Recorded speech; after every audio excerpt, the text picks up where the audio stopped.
Madame la présidente, monsieur le ministre, messieurs les rapporteurs, 4 milliards d'euros. Pour la Cour des comptes, c'est le coût annuel de l'indignité des conditions de détention en France. 4 milliards, c'est le coût de la lâcheté de l'exécutif qui renonce une fois de plus à prendre à bras-le-corps le problème de la surpopulation carcérale. 4 milliards, c'est le coût de ces cellules encombrées, ces matelas au sol infestés de punaises de lit, ces cours de promenade jonchés de détritus, ce mobilier qui tombe en ruine, ces personnels pénitentiaires en souffrance submergés par la situation, l'embolisation de tous les dispositifs d'insertion, incapables d'avoir des faits notables sur la récidive contre laquelle vous prétendez lutter. Il vous était donné l'opportunité d'adopter un mécanisme pérenne de régulation carcérale et vous avez préféré regarder ailleurs. Votre seule réponse, construire 18 000 places de prison supplémentaires qui ne régleront aucun problème. Aucune réflexion sur l'inflation pénale, aucune volonté concrète de régulation carcérale, aucune réflexion ni mesure sur la formation de surveillants pénitentiaires. Vous préférez faire appel à des contractuels et des réservistes de 67 ans pour surveiller des geôles sales et suroccupées. Ce texte n'est pas encore adopté et déjà, nous voyons que les maigres promesses faites ne peuvent être tenues. Les 1 500 nouveaux magistrats promis viennent pourvoir pour plus d'un tiers des postes déjà vacants. En réalité, ils seront 947 en 2027.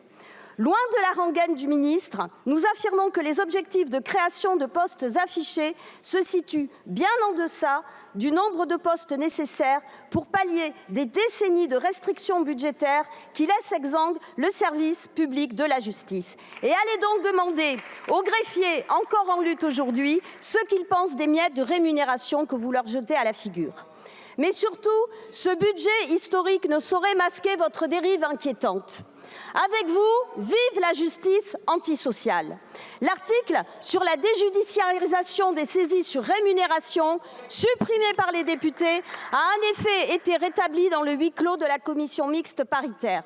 Provocation, encore en plein examen de la réforme dite plein emploi, qui va jeter des milliers de personnes dans la misère, que vous tiendrez donc éloignées du juge dans le cadre du paiement de leurs dettes.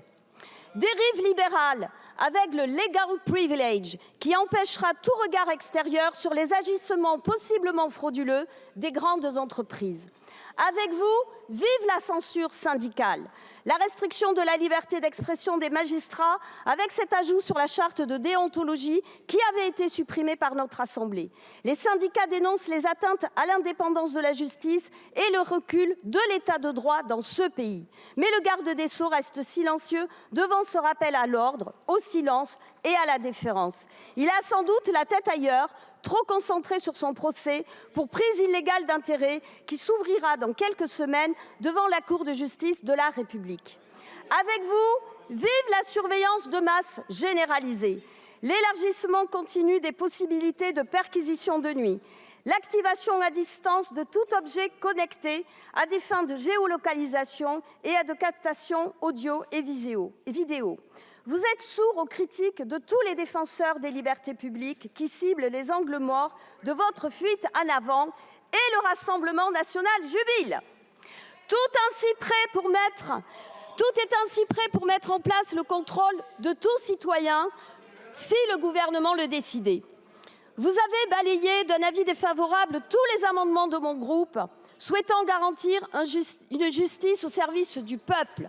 Les rares que nous avions réussi à obtenir grâce au vote de la majorité de l'hémicycle ont été effacés par la commission mixte paritaire.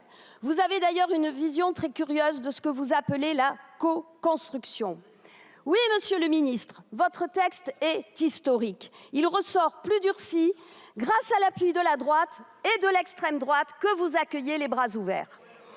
Parce qu'ils sont historiquement liberticides et contraires aux intérêts du peuple, nous voterons contre ces deux textes.